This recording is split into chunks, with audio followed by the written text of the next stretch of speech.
Introduction and Foreword by the author. To presume, believe, or even be convinced that your biggest problem is financial, marital, family, existential, relational, political, religious, territorial, energy, climatic, environmental, or whatever the field, is an absolute deception. There is only one true and unique major problem which causes an infinity of consequences which poison the daily lives of humans, create a lot of injustice, cause immense damage, and harm the world of the living and nature as well. It is about the moral problem, which is in this case, and by reasoned and logical deduction, the initial source of evil in the world. The latter, progressing in fact due to a serious sensory deficiency on the psychological level, gives an excellent indication of what it is imperative to do as an individual in order to logically and reasonably heal one's own character by thinking, expressing, and acting in the most irreproachable manner possible, with the aim of gradually and ultimately reversing the prevailing generalized negative and destructive trend, in order to reduce each day a little more the harmful effects of individuals who choose, in fact, through crime, violence, terror, intimidation, perversion, vice, lie, manipulation, and inversion of facts, values, and principles, to do evil rather than good, to be malicious rather than benevolent, to serve oneself rather than to serve others.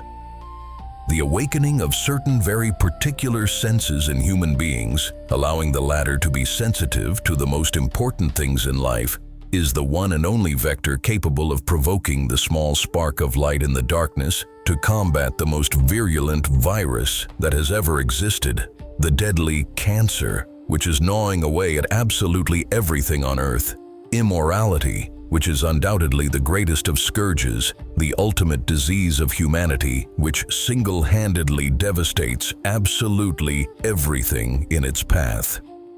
From the point of view of physiology, the five well-known senses of hearing, sight, smell, taste, and touch are nothing less and nothing more than the sensory systems of perception of the surrounding world, which everyone can also hear, see, smell, taste, and touch.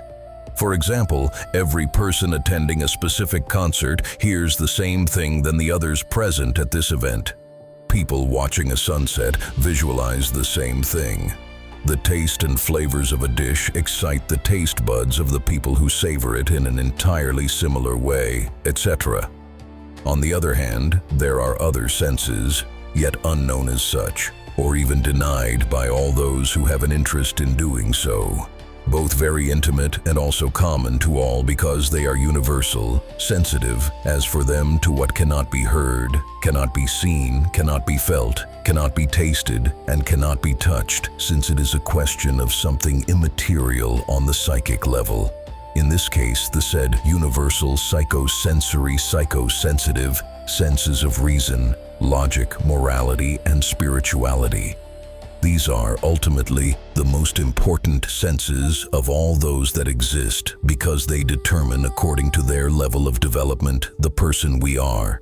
They define the thoughts we produce and the choices and things we do.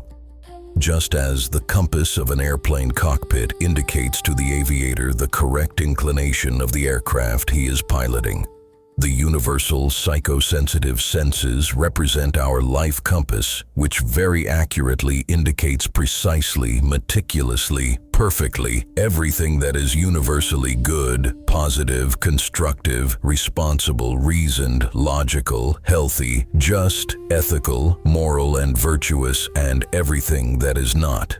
These psychosensitive senses constitute a real backbone at the psychic level and at our human level in the most noble sense of the term. They make us women and men worthy of the name and capable of the most beautiful and extraordinary and wonderful things in life. Thanks in particular to a prodigiously advanced cerebrality and intellect, an exceptional moral and spiritual conscience, a hypersensitivity in terms of capturing and expressing very complex emotions and feelings, and ultimately unlimited creative capacities. To have a good reading grid of the events that present themselves to us, to have a good understanding of the world in which we live, to be receptive to higher, transcendent, and universal values, virtues, and principles, we must start from the right postulate. And to do so, only the combination of reason and applied logic allows this. Good sense, therefore the synergy between reason and applied logic, is decisive in the positive or negative approach to the world, in the moral or immoral impact on it, and in the choice to do daily good or evil down here on earth.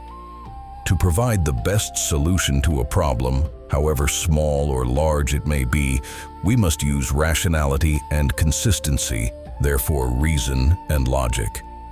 Logic generates order, therefore harmony, balance, and stability, and its opposite disorder, therefore disharmony, imbalance, and chaos. Logic indeed allows us to start from the right axiom and thus initiate the right analysis. It is, in a way, the mathematics of the soul in its pure state, without which there is only incomprehension, inconsistency, and deception in the interpretation of reality. Reason allows us to distinguish good from evil, to weigh the pros and cons, to judge what is right or wrong. It amounts, on the one hand, to an awareness of a particular problem and motivates to do everything to provide a solution to the latter by refocusing interest on what is in this case reasoned, logical, moral, and virtuous, therefore everything that is of a higher order, transcendent, and universal, and on the other hand, allows intuitions to be confirmed through experience. Pictorially, logic opens the eyes, reason penetrates the heart. Logic is what the eyes, and therefore the body, brain, and soul, perceive. Reason is what the heart, and therefore the mind, feels. There is therefore no secret to obtain the best at an individual or global level. You must use reason and apply logic. For example, a human body is destined to last as long as possible on this planet, and to be in good mental and physical health and thus last over time. It is necessary to have a healthy way of thinking, just like a healthy lifestyle and a healthy diet. But this is only possible by using reason, by applying logic, and of course, in a complementary and inseparable way, by developing universal moral and spiritual values, virtues, and principles. The human being is, in fact, not only an organic and smart mass, therefore strictly physical and intellectual, but also, especially and above all, a moral and spiritual being. Because on the one hand, originally ultra-sensitive on the emotional level and to the notion of good and evil, of morality and immorality, and on the other hand, endowed with organs and attributes, therefore receptors, capable of feeling, therefore to capture emotional frequencies of a higher order, not only of a moral order but also of a spiritual order, and it is very precisely his particularity which makes him responsible in the face of his own nature and the smallest details of his life, in particular the thoughts, words, and actions of which he is the originator. Analogically, the human body is an extraordinary machine made of flesh, but like any machine, it also has its instructions for use. The latter is immaterial, but it exists in the form of a universal dematerialized codex, which determines everything which is of higher nature and order, fundamental, exceptional, sublime, apotheotic, eminent, supreme, and perfect, and therefore towards which the human being must strive to make the right choices, the most rational, the most logical, the most moral, and the most virtuous they can be, drawing their essence from the most important, the most fundamental, the most elementary things, namely, the universal moral values, the universal spiritual virtues, and the universal moral and spiritual principles. These three groups of attributes are the very definition of everything that is most beautiful and most just on earth. And if we extrapolate like everything logically anywhere else in the universe, because initiated in the dimension of the immaterial and revealed and concretized in the material world, These values, these virtues, these principles are in fact common to all of humanity without exception, since by definition they are universal. They determine the good, positive, constructive, responsible, reasoned, logical, healthy, fair, ethical, moral, and virtuous person that we are or that we seek to become. They shape our character, condition our thoughts, our choices, and our actions. Correlatively, all situations with bad, negative, destructive, irresponsible, irrational, illogical, unhealthy, unjust, unethical, immoral, and unvirtuous consequences on earth are the result of psychological incompleteness in the field of reason and logic, and in terms of universal values, virtues, and principles on a moral and spiritual level. So to combat immorality and improve the global situation at absolutely all levels, particularly in the relationship between humans, but also in the relationship with nature and the living, it is obvious that there is only a single and unique solution, namely, precisely.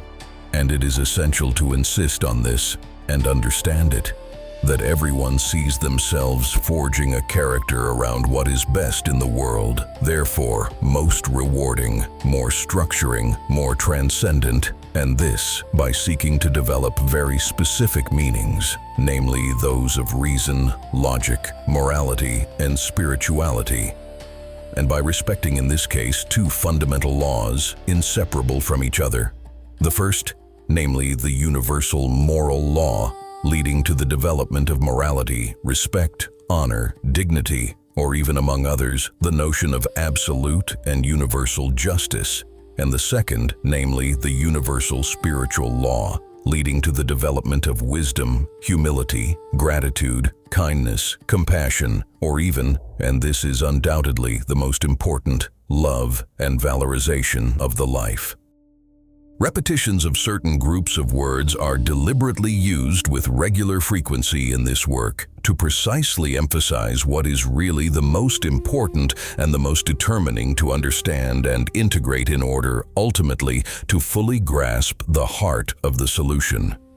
Repetition is an excellent teaching tool, especially when used with kindness and generosity.